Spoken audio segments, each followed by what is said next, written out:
Welcome to this week's edition of Weekly Digest, your front row seat to the policies, programs, and people shaping Guyana's development journey.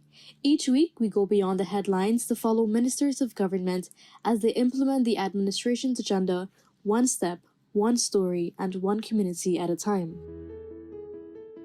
This week, Prime Minister Brigadier Retired Mark Phillips took center stage at the launch of Ollie the Otter's River Adventures, a new children's storybook designed to inspire environmental awareness and biodiversity conservation among Guyana's youth.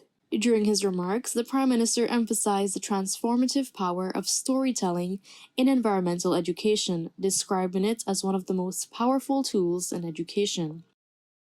But the week did not stop there. On Friday, Prime Minister Phillips launched Guyana's first internet exchange point, a milestone for digital connectivity. He described this as a significant achievement in Guyana's journey towards a more connected and digitally inclusive society. The Prime Minister noted that while more than 1,500 IXPs are active globally, fewer than 120 are located in Latin America and the Caribbean. Guyana is now proudly among them.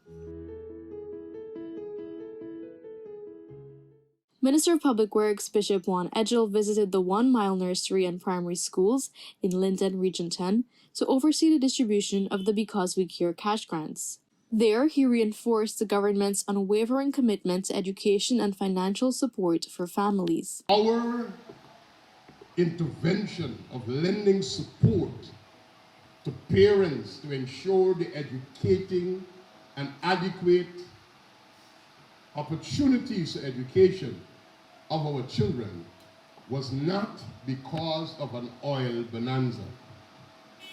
It was because of policy direction and the belief of a government that paying attention to our children and ensuring that every one of our children have an opportunity to receive the best was available.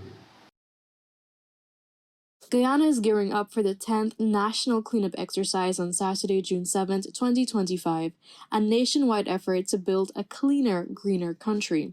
Spearheaded by the National Enhancement Committee, the exercise will tackle the removal of garbage, derelict vehicles, and scrap metal from communities nationwide.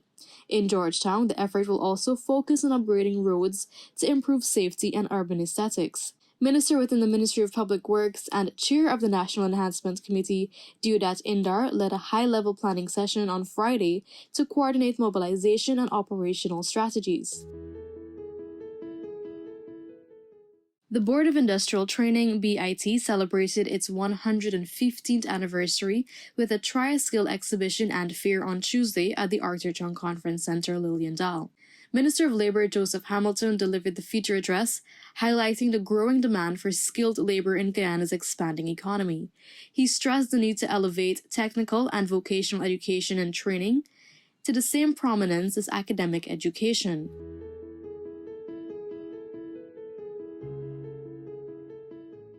The Ministry of Health officially launched the One Guyana Health Project at the Aden Hotel in Georgetown.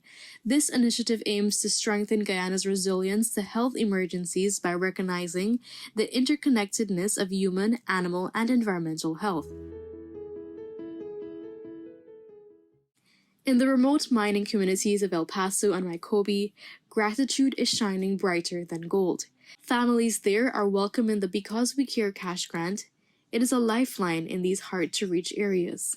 Leading the effort is Minister of Amerindian Affairs Pauline Sugay, who urged parents to keep investing in their children's education. We have placed as a government priority spending and allocation on education.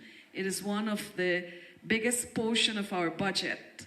It is looking at ensuring that we upgrade the facilities, the school environments, that we replenish textbooks, that we also provide furniture, that we do training for teachers, etc. The Ministry of Education hosted members of the Duke of Edinburgh's Caribbean Canada Leaders Dialogue, fostering cross-border leadership and cooperation on sustainable development and innovation.